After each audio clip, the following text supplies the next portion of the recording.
백성입니다. 한번 기도하겠습니다. 하나님, 우리 아버지, 은혜와 사랑 감사드립니다.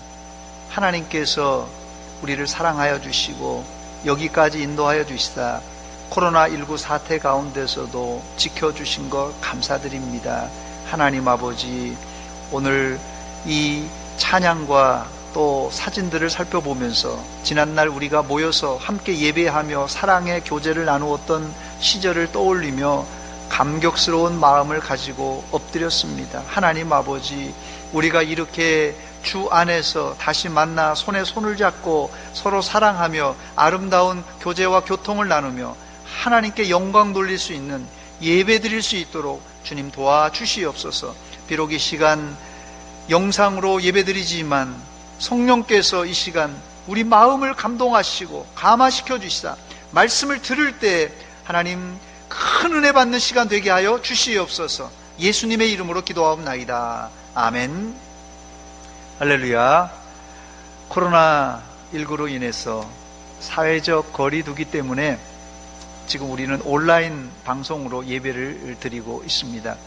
비록 영상으로 예배 드리더라도 이 시간 성령 하나님께서 여러분 각자 마음을 감동 감화시키심으로 말씀을 들을 때 현장에서 듣는 것 이상의 그런 은혜가 임하시기를 주의 이름으로 축복합니다.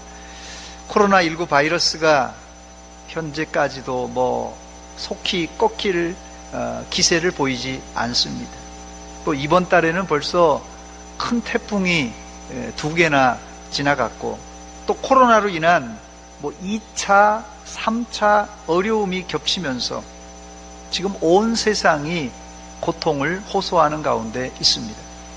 과연 어떻게 해야 이 고난의 긴 터널을 잘 지나갈 수 있을까요?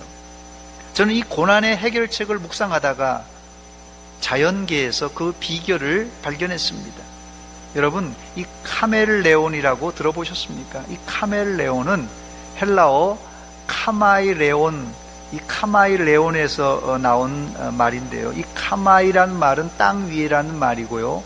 이 레온이라는 단어는 사자라는 뜻입니다. 그래서 이 카멜레온을 땅 위에 사자, 이런 별명이 붙어 있습니다. 이 카멜레온의 행동이 사자처럼 느릿느릿하게 움직이다가도 먹이를 낚아채는 순간에는 사자같이 날렵하게 잡기 때문에 붙여진 이름입니다.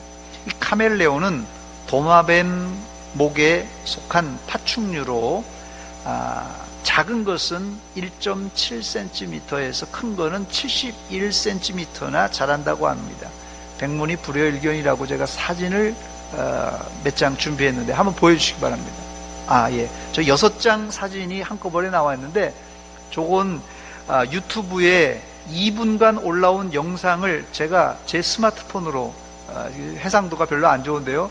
어쨌든 그 모니터에 있는 것을 제가 찍어서 캡처한 사진입니다. 2분 안에 6가지 색으로 쫙 변하는데 정말 신기하고 또 아름답기까지 합니다. 왜 카멜레온이 자기의 몸 색깔을 바꾸는 줄 아십니까? 여러 가지 이유가 있는데 첫째는 이 온도 변화에 적절히 대응하기 위한 생존 전략입니다. 우리도 더우면 어때요? 피부 색깔이 벌거지잖아요. 그것처럼 이 피부 색깔이 변하는 것은 온도와 밀접한 관계가 있다고 합니다. 또 다른 이유는 이 순놈 카멜레온은 사랑에 빠지게 되면 암컷을 유혹하기 위해서 또 색깔이 변한다고 합니다. 그러나 가장 중요한 이유는 카멜레온이 천적의 눈에 띄지 않게 자기를 보호하기 위해서 녹색에서는 녹색으로, 빨간색에서는 빨간색으로 이렇게 형형색색으로 변한다고 합니다. 저는 성경을 읽던 중에 성경에서 이 카멜레온 전략을 발견했는데 성경은 시시각각 변하는 환경의 변화를 우리가 막을 수 없다면 우리 스스로가 변하면 된다고 말씀하십니다. 이것이 기독교 2000년 동안 여러 차례의 고난에서 살아남은 믿음의 선배들의 생존 전략입니다. 첫 번째, 고난 가운데 초대교회는 자신의 몸을 변신함으로 고난을 적절하게 잘 대처했습니다. 카멜레온은 자기를 해치려는 천적 앞에 색깔을 바꿈으로 자기의 존재를 숨음으로 살 수 있고, 또 이게 도마뱀과인데요. 이 도마뱀의 특징이 천적이 따라오면은, 여러분 보셨습니까? 요새 유튜브 같은 데 많이 나오는데요. 꼬리를 딱 잘라내면서 도망갑니다. 이 꼬리가 꿈틀꿈틀하니까 이 천적들이 꼬리만 먹고 자기는 살아나는 전략입니다. 이 말은 우리도 고난 중에 변해야만 살 수 있다는 말씀입니다. 그렇다면 어떻게 초대교회 성도들이 고난 가운데 변신을 했습니까? 오늘 본문의 중요한 힌트를 얻게 되는데, 흩어지는 것입니다. 흩어지는 거예요. 전에 우리나라가 위기 중에 이승만 대통령이 한 유명한 말이 있죠. 뭉치면 살고 흩어지면 죽는다는 말입니다. 그런데 요즘은 이 말을 거꾸로 적용해야 될 때입니다. 코로나19 시대에 뭉치면 죽고 흩어지면 산다, 이런 말이 구호처럼 곳곳에 붙어 있습니다.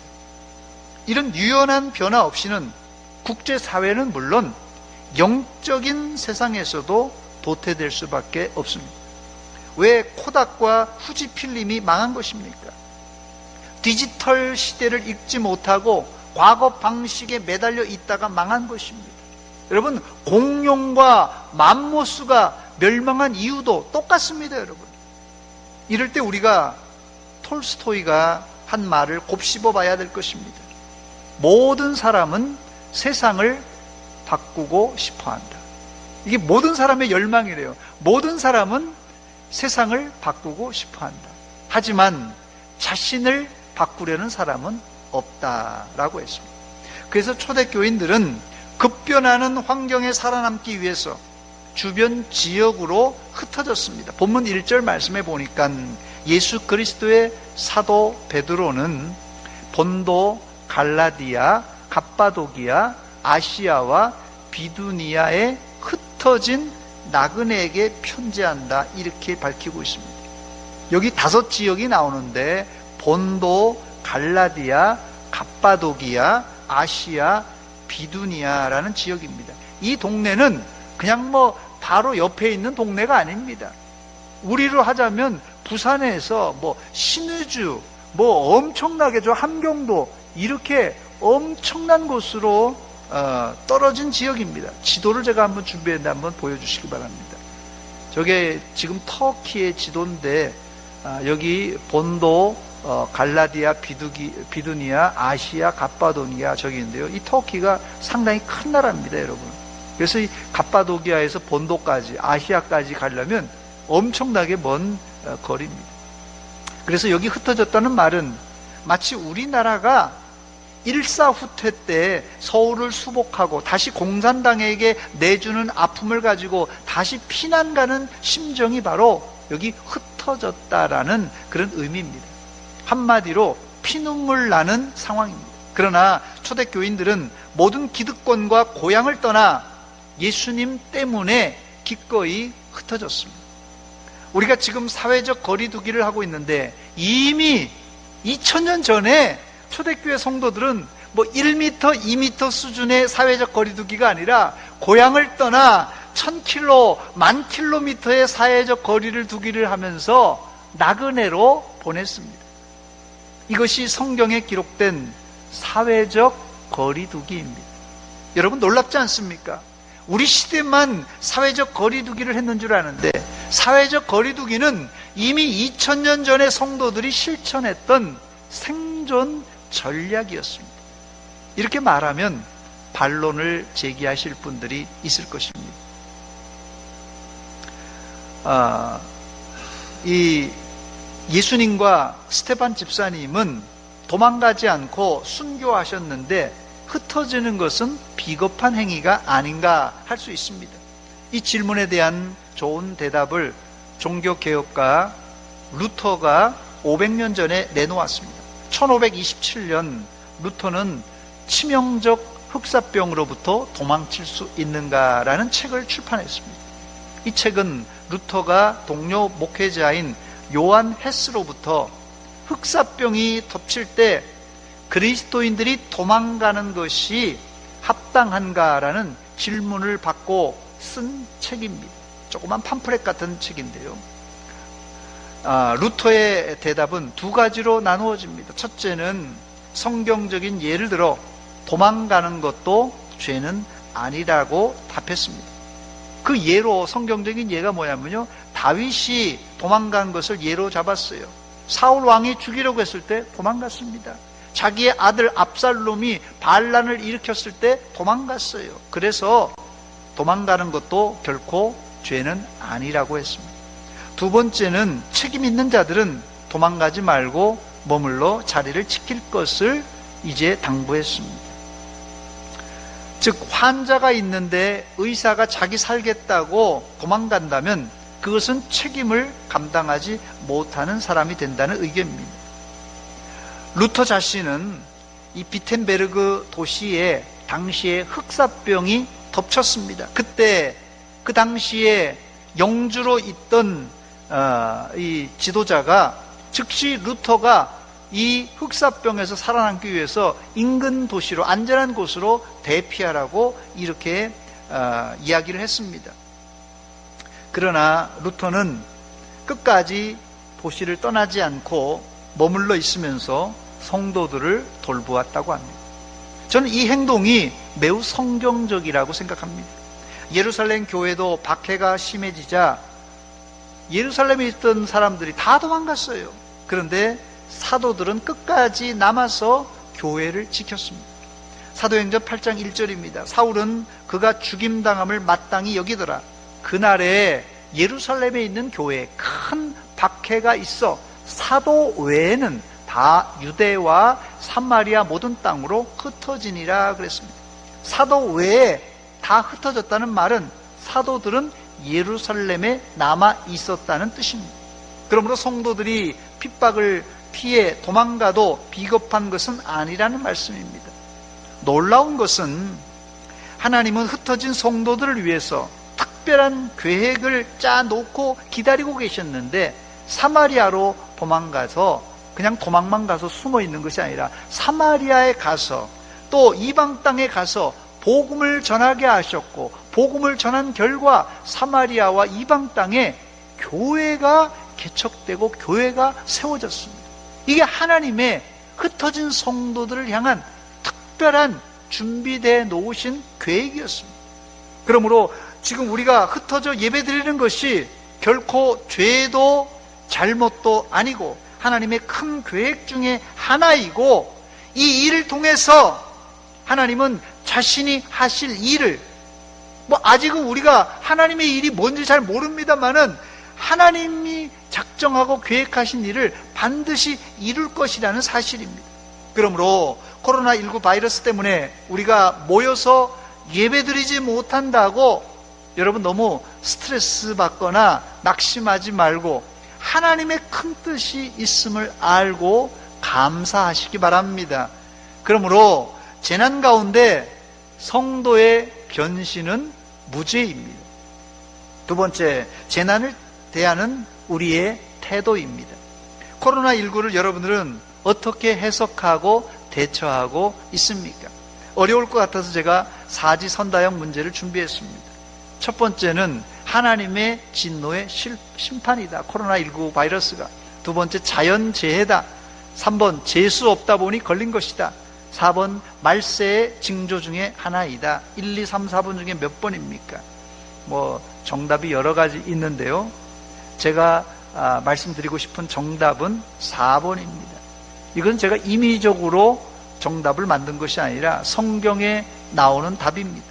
누가복음 21장 11절 말씀입니다. 이 말씀은 예수님께서 말세에 어떤 징조가 일어날 것인가를 제자들에게 말씀하신 내용의 일부분입니다. 곳곳에 큰 지진과 기근과 전염병이 있겠고 또 무서운 일과 하늘로부터 큰 징조들이 있으리라 했어요. 여기 말세에 4가지 징조를 볼 수 있는데 큰 지진이 일어날 것이다, 기근이 일어날 것이다, 전염병이 일어날 것이다, 하늘에 큰 징조가 보일 것이다고 말씀했습니다. 이 4가지가 말세에 일어날 아주 전형적인 징조라는 것입니다. 그렇다면 우리가 어떻게 코로나19를 대응할 것입니까? 말세의 징조이기 때문에, 이 전염병이 말세의 징조 중에 하나이기 때문에 호들갑 떨지 말고, 아하, 예수님께서 말씀하신 올 것이 왔구나 라는 태도를 가지고 깨어 기도하며 담담하게 대처해 나가야 할 것입니다. 요즘 이 코로나 블루라는 신종어가 생겼습니다. 코로나 블루라는 말을 여러분 들어보셨습니까? 이 코로나 블루는 코로나19와 우울감이 합쳐진 신조어입니다. 사회적 거리두기가 장기화되면서 사회적 고립감으로 인한 우울증과 무기력증이 이 코로나 블루라는 현상을 만들어내고 말았습니다. 그러나 성도는 코로나 블루에 빠져서는 안 됩니다. 그렇다면 어떻게 해야 이 코로나 우울증을 이길 수 있겠습니까? 2000년 전에 이미 이길 수 있는 비법을 사도 베드로는 흩어진 성도들에게 알려주었는데 바로 기뻐하는 것입니다. 본문 6절 말씀입니다. 그러므로 너희가 이제 여러 가지 시험으로 말미암아 잠깐 근심하게 되지 않을 수 없으나 오히려 크게 기뻐하는도다 그랬습니다. 6절을 잘 보시기 바랍니다. 베드로 사도는 흩어진 나그네들에게 여러 가지 시험이라고 말하고 있는데, 이 시험 중에 잠깐은, 누구든지 잠깐은 근심할 수 있다는 거예요. 근심하는 게 죄는 아닙니다. 잠깐은 누구나 근심할 수 있습니다. 그러나 오히려 기뻐하라고 그랬어요. 그냥 기뻐가 아니라 크게 기뻐하라고 했습니다. 본문에 이 크게 기뻐하라는 단어가 헬라어로 아갈리아오라는 단어입니다. 이 아갈리아오라는 단어는 매우라는 이 아간과 이 점프하다, 높이 뛰다라는 할로마이라는 단어가 합쳐져서 만들어진 단어로서 좋아서 높이 껑충껑충 뛰는 것을 말하는 것입니다.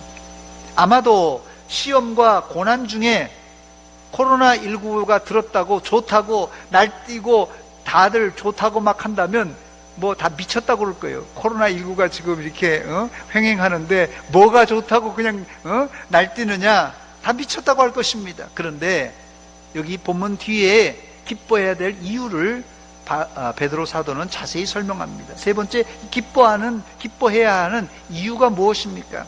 본문 7절입니다. 너희 믿음의 확실함은 불로 연단하여도 없어질 금보다 더 귀하여 예수 그리스도께서 나타나실 때 칭찬과 영광과 존귀를 얻게 할 것이니라 그랬습니다. 고난 중에 성도가 펄쩍 뛰며 기뻐해야 될 이유는 예수님 재림 때 우리에게 칭찬과 영광과 존귀가 있기 때문에 그렇습니다. 여러분, 고난 중에 있습니까? 주님이 장차 여러분에게 주실 칭찬과 영광과 존귀를 기억하시고 크게 기뻐하시기 바랍니다. 그러면 반론을 제기할 사람이 있을 거예요. 지금 이렇게 힘든데 나중에 주님께서 뭐 존귀와 영광과 뭘 주시겠다 그러는데 그게 뭐가 필요합니까? 이렇게 생각하는 분이 있을 거예요. 지금 당장 힘든데. 이런 분들은 고난의 문제를 해결해 줘도 기뻐하지 않을 근시안적인 사람들입니다.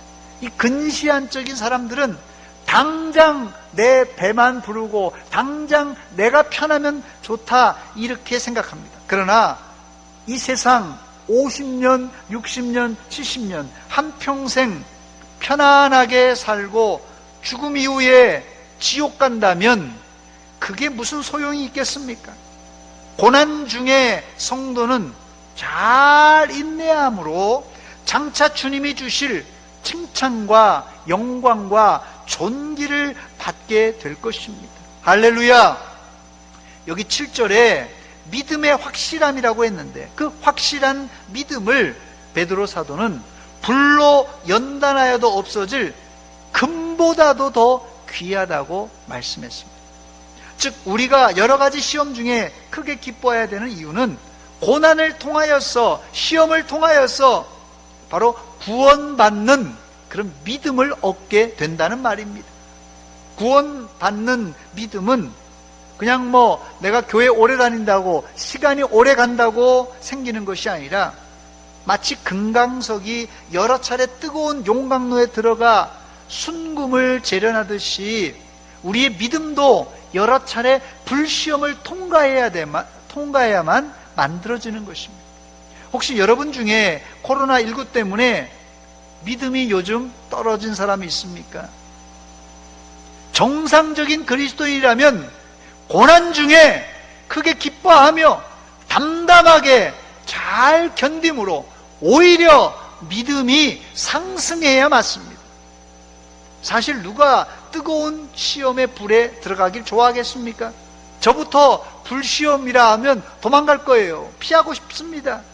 그러나 순금 같은 확실한 믿음이 생기려면 뜨거운 불시험을 통과해야만 합니다. 그러므로 여러분들은 시험 중에 감사하고 크게 기뻐하시기 바랍니다. 이번 태풍에 방송에 보니까 여러 나무들이 송두리째 뽑혀나가고 나무가 꺾여진 것을 보았습니다. 태풍도 문제죠. 강력한 바람이 불어왔으니까 태풍이 문제지만 나무에게도 책임이 있습니다. 태풍을 잘 견딘 나무는 이번 가을에 더 실한 열매를 맺게 될 것입니다. 지난번에 말씀드렸듯이 나무는 뿌리를 깊이 박고 있기 때문에 움직이는 운동을 할 수가 없습니다. 고정되어 있어요. 그래서 하나님은 바람을 이용해서 나무에게 운동할 수 있는 기회를 주셨는데, 바람이 강하게 자주 부는 곳의 나무의 육질이 단단하고 질기다고 합니다. 반대로 바람이 없는 곳의 나무는 육질이 덜 단단하다고 합니다. 이것이 바로 나무가 운동을 했는가 운동을 하지 않았는가의 차이입니다.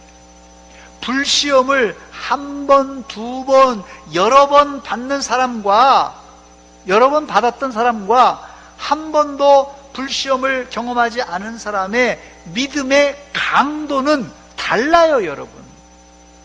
여러분, 좋은 성도가 누구입니까? 좋은 성도란 고난을 전혀 안 받고 곱게 자란 사람이 아니라 여러 차례 세찬 고난 가운데서도 잘 견디고 인내한 사람이 바로 그게 좋은 성도입니다. 이렇게 말을 해도 막상 내게 고난이 닥치면 우리가 기뻐하기는커녕 고난 중에 우리의 얼굴이 점점 굳어져 갑니다. 얼굴 펴기도 힘들어요. 그러나 여러분, 주님이 주실 보상을 생각해 보시기 바랍니다. 주님 재림 때 칭찬과 영광과 존귀가 여러분들에게 주어질 것입니다. 이것만 생각하면 고난 중에 기뻐할 수 있고, 자다가도 웃음이 나오고, 화장실 가서 혼자 일 보다가도 웃을 수 있는 것입니다. 그래도 기쁨이 안 나오는 사람이 있습니까? 그런 분들은 본문 9절을 보고 기뻐하시기 바랍니다. 믿음의 결국 곧 영혼의 구원을 받음이라 그랬어요.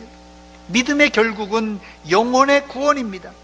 이 세상이 아무리 힘들고 어려워도 우리에게 장차 천국이 보장되어 있고, 영원한 천국에서 주님의 칭찬과 영광과 존귀를 받게 될 것을 바라본다면 우리 안에 내적으로부터 기쁨이 나오게 되어 있습니다. 그런데도 기쁨이 안 나오는 분이 있습니까? 이런 분들은 영적 우울증에 든 사람이에요. 아니면 구원에서 제외된 쭉정이 신자인에 틀림없습니다. 네 번째, 마지막으로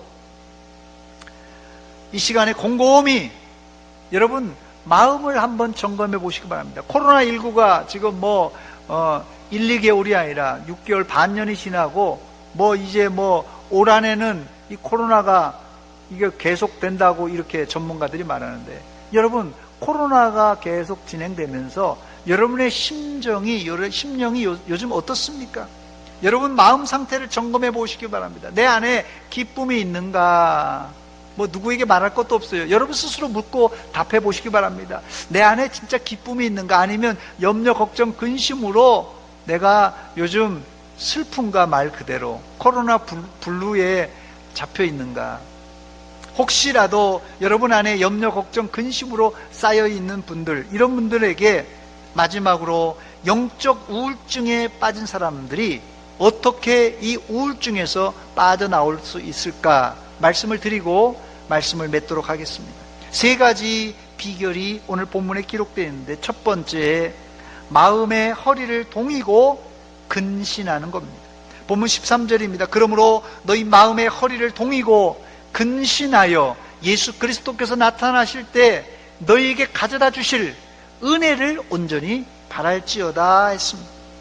마음의 허리를 동이고 근신하라는 말을 한마디로 요약하자면 기도하라는 말씀입니다. 기도는 우리가 무엇을 달라고 간구하는 것보다 기도는 본질적으로 하나님과 소통하는 것입니다.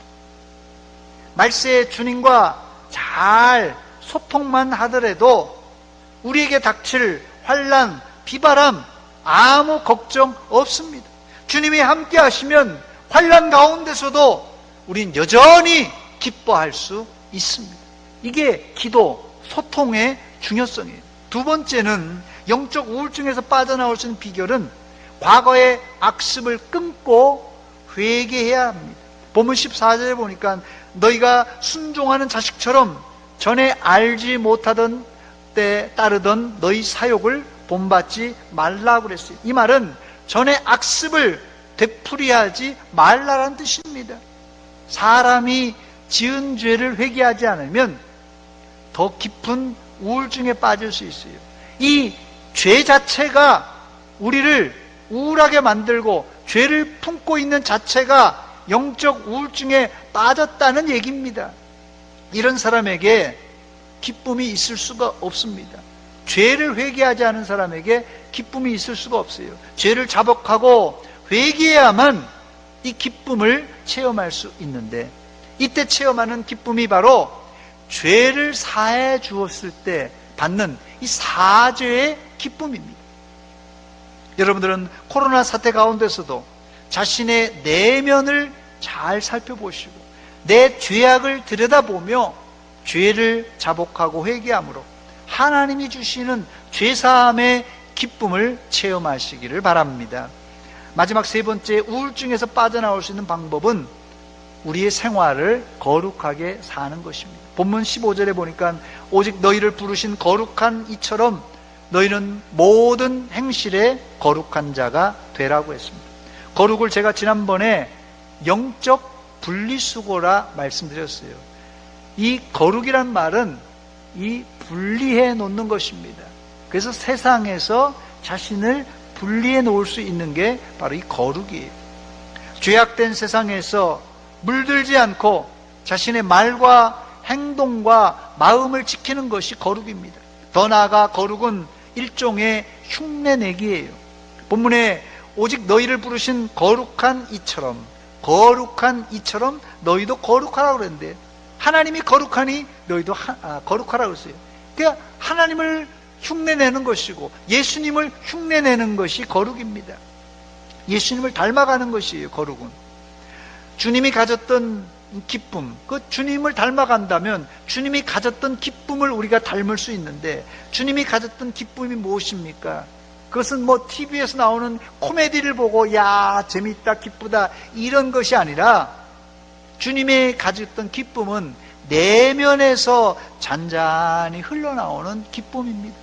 이런 기쁨이 예수님의 3년 6개월 공생의 기간 동안 아마도 주님의 얼굴과 모습에서 그 잔잔한 기쁨이 흘러나왔을 것이다 상상이 됩니다.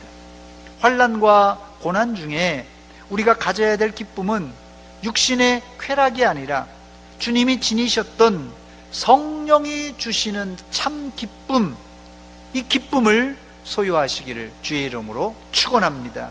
말씀을 마칩니다.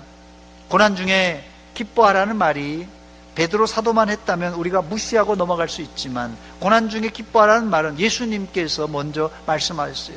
마태복음 5장 11, 12절에 보니까 나로 말미암아 너희가 욕하고 박해하고 거짓으로 너희를 거슬러 모든 악한 말을 할 때는 너에게 복이 있나니 어떻게 하라고요? 기뻐하고 즐거워하라. 하늘에서 너희 상이 큼이라. 이렇게 말씀했어요. 사도들도 사내들인 공회 앞에서 사도행전 5장 41절에 보니까 채찍에 맞았는데도 여전히 기뻐했습니다. 또 바울 사도는 빌립보서 4장에 주 안에서 항상 기뻐하라. 내가 다시 말하노니 기뻐하라고 말씀했습니다. 지금 바울 사도는 여유롭게 기뻐할 때가 아닙니다. 바울 사도는 지금 로마 감옥에 갇혀서 고난을 받으며 가장 힘든 시기를 보내고 있습니다. 그런데 어떻게 하라고요? 주 안에서 항상 기뻐하라고 했습니다. 이것이 성경이고 이것이 하나님의 말씀입니다. 코로나19가 지나가더라도 말세의 성도들에게 불어닥칠 환난은 이제 한두 가지가 아닙니다. 코로나는 약과입니다. 앞으로 우리에게 불어닥칠 큰 지진과 기근과 여러 가지 말세의 현상들이 아직도 많이 남아 있습니다. 성도는 환난이 없는 고요한 때, 고요한 때 당연히 기뻐해야 되겠지만 환난 중에서도 크게 기뻐할 줄 알아야 됩니다. 여러분들은 사회적 거리두기 때문에 교회도 못 오고 밖에도 잘 나가지 못하더라도 코로나 블루라는 우울증에 빠져서는 안 됩니다. 오히려 코로나 조이, 코로나 기쁨, 여러분들의 가정에 넘치시기를 주의 이름으로 축원합니다. 코로나 블루가 신조어라 그러는데요, 코로나 조이도 신조어입니다. 제가 만들어낸 신조어입니다. 왜 코로나 조이입니까? 코로나가 우리를 괴롭히지만 코로나를 잘 견딘 성도들에게 하나님은 칭찬과 영광과 존귀를 주시기 때문에 그렇어요.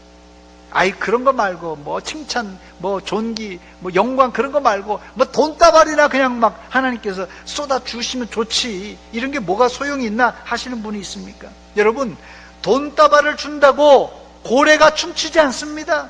칭찬하면 고래도 춤추는데 돈 준다고 우리가 춤춘다면 그 사람은 고래보다도 못한 사람입니다.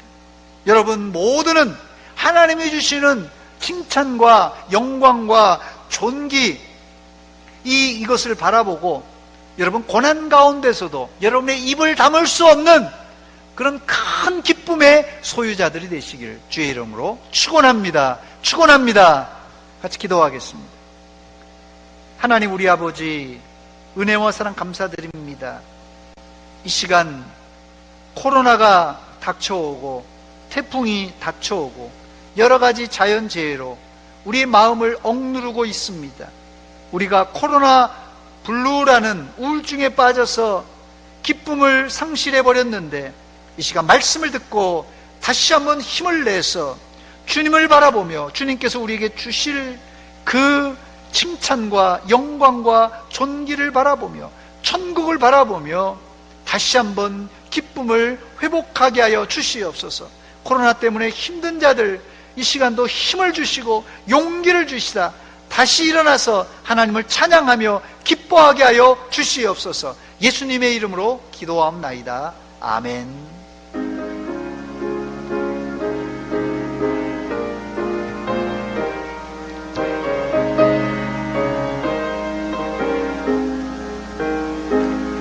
너의 마음에 슬픔이 가득할 때 주가 위로해 주시리라. 아침 해같이 빛나는 마음으로 너 십자가 지고 가라. 참 기쁜 마음으로 십자가 지고 가라. 내가 기쁘게 십자가 지고 가면 슬픈 마음이 위로받네. 때를 따라서 주시는 은혜로서 가란 심령에 힘을 얻고 주가 언약한 말씀을 기억하고 너 십자가 지고 가라.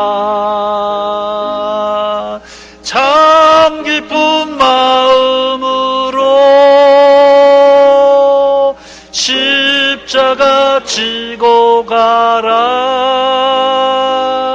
내가 기쁘게 십자가 지고 가면 슬픈 마음이 위로받네. 내가 맡은 일 성실히 행할 때에 주님 앞에서 상 받으리. 주가 베푸신 은혜를 감사하며 너 십자가 지고 가라. 참 기쁜 마음으로 십자가 지고 가라. 내가 기쁘게 십자가 지고 가면 슬픈 마음이 위로받네. 이 시간에 여러분 가정에서도 같이 헌금해 주시고, 혹시라도 온라인으로 붙일 분들은 나중에 광고 시간에 드리는 그 신협 대전서문교회 계좌로 여러분들이 헌금을 보내주시기 바랍니다. 같이 기도하겠습니다. 하나님 우리 아버지, 은혜와 사랑 감사드립니다. 오늘 저희들에게 코로나19 바이러스와 여러 가지 우리를 짓누르는 고난과 환난 가운데서도 기뻐하라는 말씀을 들었습니다. 하나님, 우리 안에서 잔잔히 흘러나오는 주님이 주시는 그 기쁨을 발견하고 기뻐하게 하시고, 또 이 기쁨을 다른 사람들에게 전달해 주게 하여 주시옵소서. 하나님께 나오면서 또 집에서 또 온라인으로 직접 교회에 헌금을 가지고 온 성도들, 여러 가지 손길들이 있습니다. 하나님 아버지, 하나님께 마음과 헌금을 드린 손길 위에 복의 복을 더하여 주시옵소서. 우리가 모이지 못하지만 우리가 11조를, 감사 예물을, 선교 예물을, 또 주일 헌금을 하나님께 드리길 원합니다. 잘 집에 간수했다가 하나님께 드려지게 하여 주시옵소서. 하나님 아버지, 코로나19가 장기화되면서 여러 사람들이 피로감을 느끼고 지쳐 있습니다. 하나님 도와주시고 우리의 육신뿐만 아니라 우리의 마음과 믿음을 지켜주시사 이 코로나가 지나갈 때까지 힘과 용기를 내어 잘 극복해 나갈 수 있도록 도와주시옵소서. 코로나19 때문에 또 자영업하는 사람들이 힘들다고 합니다. 실직한 사람도 있습니다. 취업을 준비하는 청년들이 취업이 안 된다고 합니다. 여러 가지 곤란을 당한 사람들 하나님이 찾아가 주시사 어루만져 주시고 회복시켜 주시옵소서. 또한 코로나 외에도 질병으로 고생하는 자들, 항암 치료받는 자들 불쌍히 여겨주시고 저들을 주님의 피 묻은 손으로 어루만져 주시사 깨끗이 회복시켜 주시옵소서. 예수님의 이름으로 기도하옵나이다. 아멘.